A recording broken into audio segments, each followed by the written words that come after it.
I often find myself telling my own story. What brought me here? Why do I do what I do? And this usually happens when I'm talking to a client or when I offer a session to someone. And I usually talk about the anxiety I was feeling. That when I came to this country, to a different country, to England, I was feeling high levels of anxiety. And I often describe as well the little steps that I had to take to slowly build my social skills, to slowly be able to enter situations that would cause me a lot of pressure, a lot of stress. And what I usually mention are these steps that slowly I said hello, then I started to ask how are you, developing conversations, slowly making friends and all of that. But there was something else that I was doing. So all of this is very important. These are practical steps that I had to do. These are actions. Something that has to do with me interacting with the outside world. And of course, if you think about you and about the situations that you feel anxious about, or do you feel stressed, or that special person that makes you feel a certain way, you can establish like a plan of action to slowly change the way you interact with that person, to slowly act differently in a certain situations. You can even rely on fake it until you make it to deal with those situations. But for me, that didn't quite work actually. I tried it, but it didn't work because although I was acting differently, there was something inside that was still the same. I would still feel the pressure and I was still feeling a certain pain related with the pressure. I was still feeling that I couldn't handle the situation, that I couldn't say certain things to that person. And for me, it was everything related with interacting with other person, social situations, all of that. And although I could establish steps and go one by one and slowly become better at dealing with whatever it was difficult to deal for me, there was something else that I had to do related with the inside. The most important thing is actually not the steps, although they are needed, but the most important thing is what you do to deal with what's going inside. Because although we can blame the situation or a person, whatever it is, it's actually emerging inside of us. So in a way, it's for us to handle it. It's not the other person that is causing it. It might trigger it, but then it's up to us.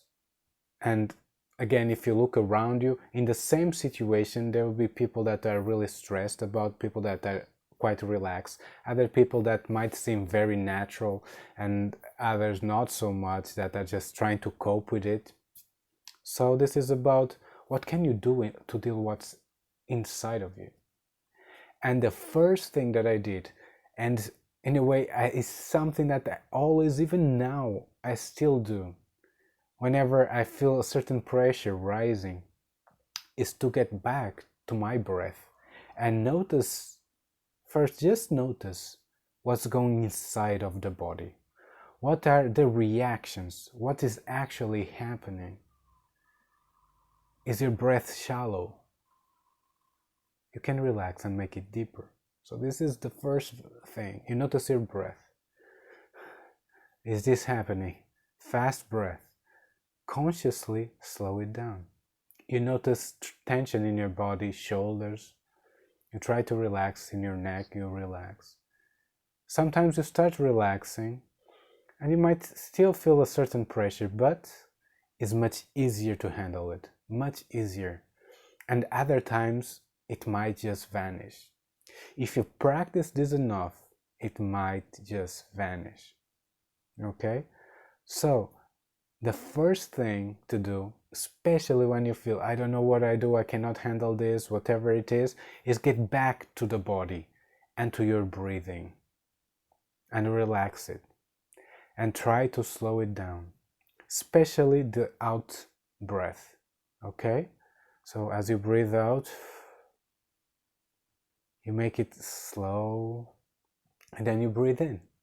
And this can be done in any situation. I do it all the time. I started doing this to handle like presentations that were a big thing for me. Just noticing the breath, just relaxing my abdominal muscles, making sure I am not carrying unnecessary tension in my muscles. It's just that. And first you can notice and relax, and then you can actively slow it down, as I said, especially the out breath. And then you can also bring the attention to the inside. What is appearing inside your body? Usually there are thoughts going in your mind, and then there are emotions, and there's physical sensations. These three components all together, related to each other. So what can you do about that? Putting your attention in your breath and in your body also slows down the overthinking that many times only adds extra layers of tension, extra layers of stress, of doubts. And by just using your attention, you can reduce that a lot, just bringing it back to your body and to your breath. And this goes with another thing that is an actual practice, because it's much harder to do this in an actually pressure situation than it is in your room. So first, practice in your room. And this can be like an exercise or a meditation that you sit in your room, feeling the safety because you're alone. And you just notice your breath. And then you do the relaxation, the same thing. And for 10 minutes, you just try to slow down the out breath.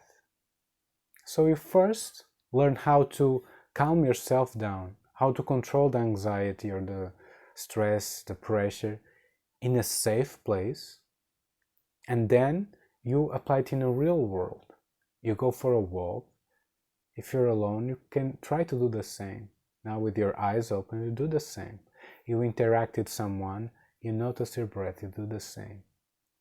You look in the eyes of a stranger, you feel that pressure, that confrontation that happens. You notice your breath starts to change, and you control it. And just like that, you're taking responsibility, you're taking control, you're using your power to determine how you feel. It's no longer the outside world, the other person, the situation. You are determining how you feel.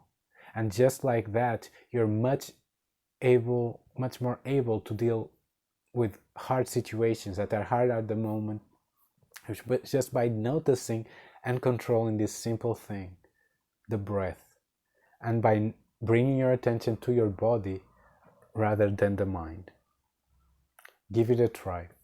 Try in different situations, different scenarios, practice at home, be consistent with it. Take it to easy situations, to hard situations, and you start also noticing that you start knowing much more about yourself, much more about the reactions that are actually happening, the emotions that are emerging inside of you. And sometimes that's just enough. If you have tried anything like this, please let me know about your experience, or maybe you have some nice tips for other people as well. I really recommend to start with something simple like that, like a 10-minute practice at home and then applying in real life. And as you do it, if you have any doubts, just let me know, ask me a question, or if you want to share anything, please share with me. Okay, this is me, Sergio Santos, and hope to see you soon.